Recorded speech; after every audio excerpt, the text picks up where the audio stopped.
It's a Minimalist Monday edition of Optimal Living Daily, episode 1606, The Bag Lady by Lovett of Minimalings.com. And happy Monday. Welcome back to Optimal Living Daily. I'm Justin Malik, your personal narrator, reading to you every single day of the year, including holidays. I'm going to keep this intro nice and short for Minimalist Monday, so let's get right to it as we optimize your life. The Bag Lady by Lovett of Minimalings.com. It's been a few weeks since my last talk at the Mindful Living Show in London, my first time at this event. I expected to meet positive people looking for ways to enhance their well-being in a more intentional way, and I was not disappointed. I arrived a little early so I could take the opportunity to attend other talks and explore the stalls providing advice, remedies, and mindful experiences. Everyone was there to help each other in some way, and I could feel it.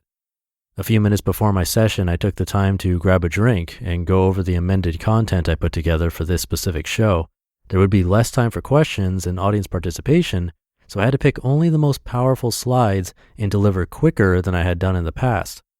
My preference is always smaller crowds, as people can connect better with the material and, more importantly, each other. Before I start, I quickly scan the room to see how people settle in. Some take out notebooks, others chat between themselves. Some sit quietly looking at me and the screen patiently waiting for the show to begin.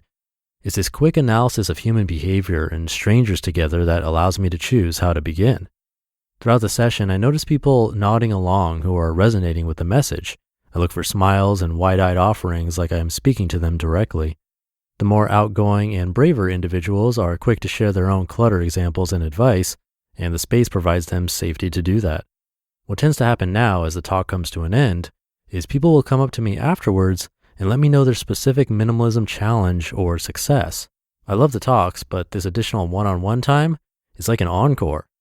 One specific lady caught my eye in the crowd, and she slowly made her way over to me as I was saying goodbye to someone else. She shook my hand and introduced herself to me.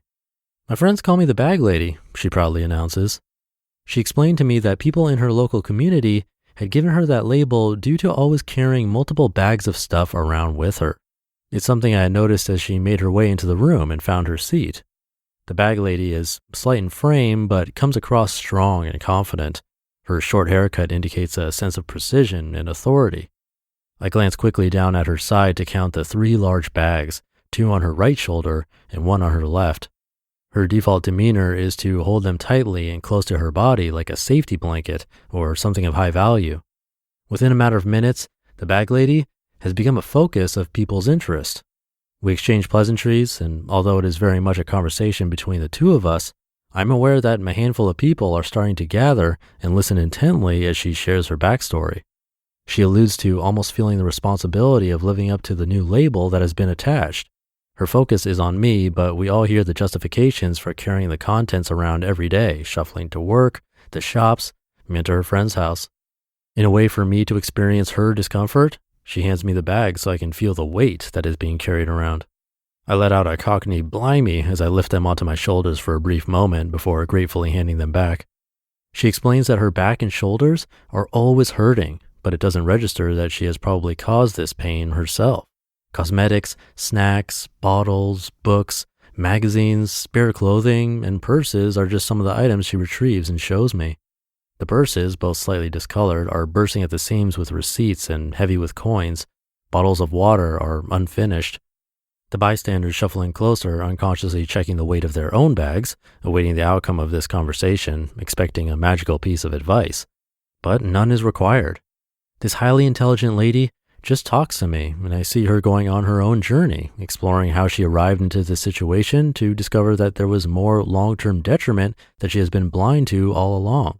The stuff that follows her around every day forged a new identity that was created for her.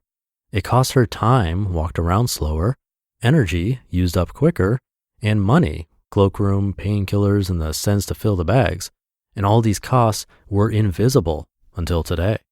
Within this short window is an opportunity for her to reflect, a moment in time to just stop and see where the dots start to connect.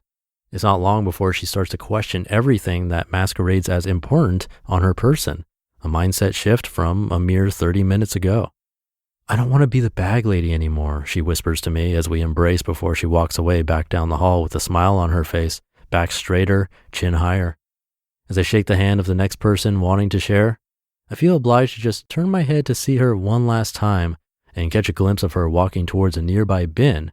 She pauses for a moment and then starts to empty some of the bag's contents.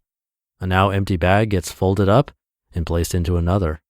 Her bottles, once half empty, potentially now seem half full. You just listened to the post titled The Bag Lady by Chris Lovett of Minimalings.com. And speaking of ladies, I'm sure you know that Mother's Day is not too far away. Have you been searching high and low for the perfect gift? Maybe you want to get something memorable with a personal touch. The skylight frame is something that will bring joy to your mom, especially if you're not able to visit your loved ones as often as you would like to. What's the skylight frame? It's a touchscreen photo frame you can email photos to anytime and from anywhere.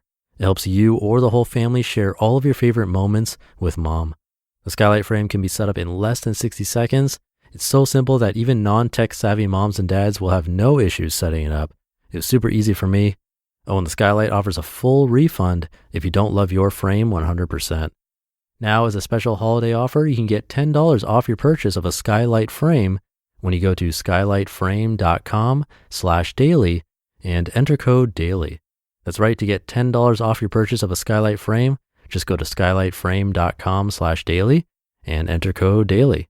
That's skylightframe.com/daily. And thanks to Chris again for such a great post. I love stories like these, especially if they're true, because they're super memorable. Next time you're carrying a bag around, whether that be a purse or a backpack or even luggage, once we're traveling again after things get better, maybe you'll think about this post and reassess what's in your bag. The thing is, these bags are also a metaphor. We're not only carrying those things around physically, but everything. We all carry so many things all the time in our minds. Staying on the physical objects topic, your car, if you have one, obviously it won't fit in your bag, but that car needs maintenance, or you're worried about scratching it, especially if it's a luxury car. Those are some extra items in your imaginary bag, things we carry around. But that's not all. There are fears, guilt, stress, and other things that we have trouble letting go that pile into those bags, and we carry these all the time. It's nice to peek in that bag once in a while and see where we can lighten the load. So I'll leave you with that. Hope you're having a great day and start to your week. And I'll be back tomorrow as usual, where your optimal life awaits.